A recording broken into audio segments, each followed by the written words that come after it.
They were the first men of the North who dared to dream beyond the horizon. People said they were born from frost and fire, shaped by storms and guided by courage. They were the Vikings, men who were not only fierce warriors, but master craftsmen who created the world's fastest, strongest, and most feared ships. These were the people who challenged the sea when everyone else feared it. They were the ones who carved wood into wings and turned the ocean into a road. For them, a ship was not just a vessel, it was a heartbeat, a legacy, a promise to the wind that they would not be stopped by anything that lay beyond the horizon. In the cold northern reaches of Scandinavia, where icy winds swept through towering pine forests and snow-covered valleys, the Vikings began their shipbuilding journey long before the first plank was shaped. Everything started with the forest, the silent guardian of their greatest creations. The master builders would stand before massive oaks and tall pines, studying the age of the tree, its strength, its scars, and its history. They believed a tree that survived 100 winters would help a ship survive 1,000 storms. When the chosen tree finally fell, its echo rolled through the valley like the first breath of a newborn beast destined to conquer the sea. The logs were dragged across frozen ground toward the shipyard, a place alive with the scent of resin, smoke, and freshly split timber. Here, the master shipbuilders, the Båtbyggare, waited, men whose knowledge was not written in books but carved into their hands, passed down from father to son. They did not use sketches or blueprints. The design lived in the memory and instinct of the builders. One wrong curve in the hull, one misplaced rib, and the ship could be lost to the waves. So every cut of the axe, every strike of the hammer, every curve of every plank was crafted with precision and respect. The shaping began with the keel, the spine of the ship. Carved from a single flawless beam, it formed the foundation upon which everything else depended. With sharpened axes and long-handled adzes, the builders carved the shape of the ship, following smooth, flowing lines that would allow it to glide across the water like a living creature. Fire played a powerful role in bending the wood. Planks were heated, steamed, and softened over flames until they could be curved without breaking. As they cooled, the wood hardened into its new shape, holding the elegant curves that gave Viking ships their unmatched speed and agility. Nearby, the blacksmith worked with relentless intensity. Sparks flew around him like tiny stars as he hammered glowing iron into rivets, nails, and clamps. Without the blacksmith, no ship would survive its first voyage. Iron bound the wood together, giving the ship both flexibility and strength. The rhythm of the shipyard became a heartbeat of creation, fire roaring, axes chopping, hammers ringing, wood bending, men shouting instructions over the roar of the wind.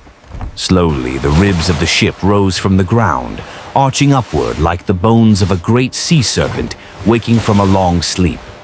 Plank by plank, the hull took shape, growing longer, sleeker, stronger. Viking ships were famous for their long, narrow form, allowing them to cut through waves at incredible speed. They could glide into shallow waters where no other vessel could follow. They could slip through narrow rivers, cross open oceans, and land silently on enemy shores.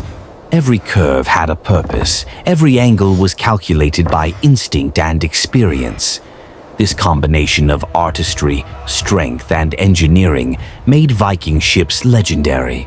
While the builders crafted the hull, the sailmakers worked with wool, carefully stitching together vast cloth sheets. These sails were coated in animal fat, oil, and natural dyes to protect them from wind and rain. A Viking sail was more than a tool. It was a banner announcing their arrival from miles away. Rope makers twisted fibers into strong cords that would hold the sail and secure the oars. Carpenters shaped long wooden oars, each one light, smooth, and perfectly balanced, allowing warriors to row in perfect harmony.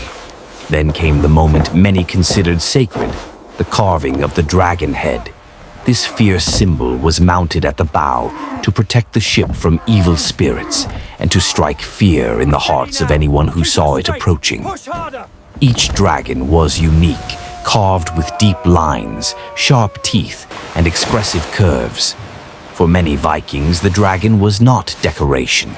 It was the soul of the ship, its guardian spirit. Weeks turned into months as the ship neared completion. When the final plank was hammered into place, when the last rivet cooled, when the dragon head shone golden in the sunlight, the people gathered at the fjord for the launch. Men, women, and children lined the shore as the builders prepared to guide the ship into the water.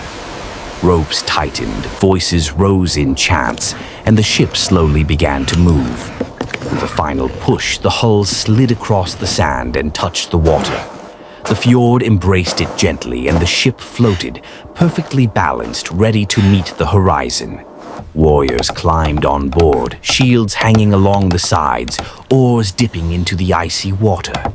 The sail unfurled, catching the cold northern wind.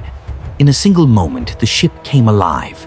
It surged forward, slicing through the water with a grace that seemed impossible for a vessel made of wood and iron. It moved like a living serpent, fast, silent, unstoppable. These ships carried Vikings to the edges of the world. They explored unknown lands, traded in distant markets, and sailed into battles feared by kingdoms across Europe. They touched the shores of England, France, Spain, the Middle East, and even North America, long before anyone else. Every raid, every voyage, every legend began in those shipyards, born from wood, fire, iron, and human determination. To the Vikings, a ship was not a craft. It was their identity, their pride, their path to glory, their connection to the gods. And through these ships they carved their name into history, forever carried by the waves they once dared to challenge.